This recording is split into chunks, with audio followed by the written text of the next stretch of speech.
Fromm speaks about the impact of the social milieu on an individual's cognition. In Fromm's language, cultural cognition creates a social filter that bars authentic experiencing of the subject's interactions with the world.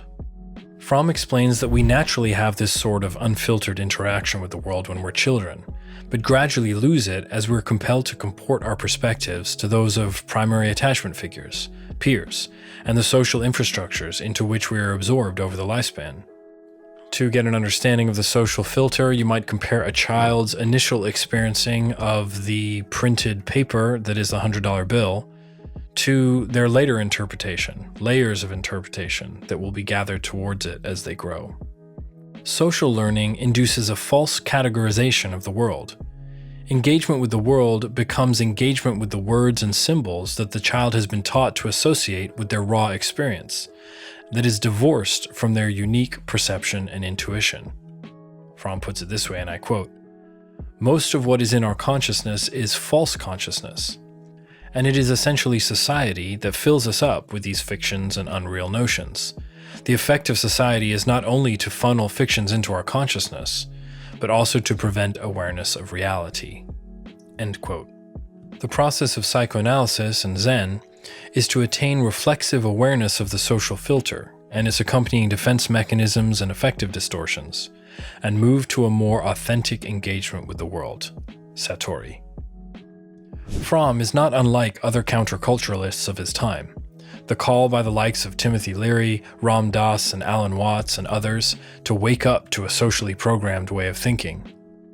Interestingly, while movements such as this in Fromm's era were from the left, they hail from the right in our time, in the form of appeals to stand up to the dominance of intellectual movements over public discourse that has resulted from the shift in power from top-down authoritarian infrastructures of the pre-internet age to the seductive influence of aesthetics and social capital, mediated by the almighty algorithm and the herd mind of viral internet activity.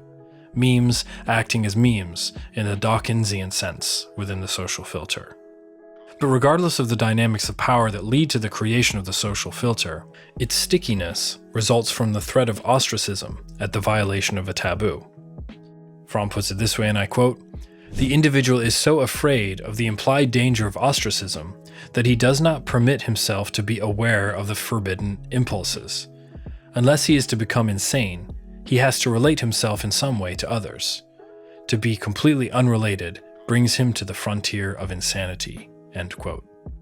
When not reckoned with explicitly as a raw affective sensation, the fear of ostracism, which evolutionarily speaking is a very legitimate biological fear of organismic danger resulting from the separation from the herd, is channeled into repressive defensive mechanisms. This fear meets a conflicting drive, what Fromm describes as an evolutionary ethic of the totality of man that drives us towards life, transcendence, and productive action in service of the universal aims of the species. In Fromm's humanistic view, the enlightened individual balances these two drives, the fear of alienation and the collective ought of humanity. Here's Fromm again on the connection between fear of alienation and humanitarian interest. To the degree to which a person, by his own intellectual and spiritual development, feels his solidarity with humanity, the more can he tolerate social ostracism, and vice versa. The ability to act according to one's conscience depends on the degree to which one has transcended the limits of one's society and has become a citizen of the world, a cosmopolitan.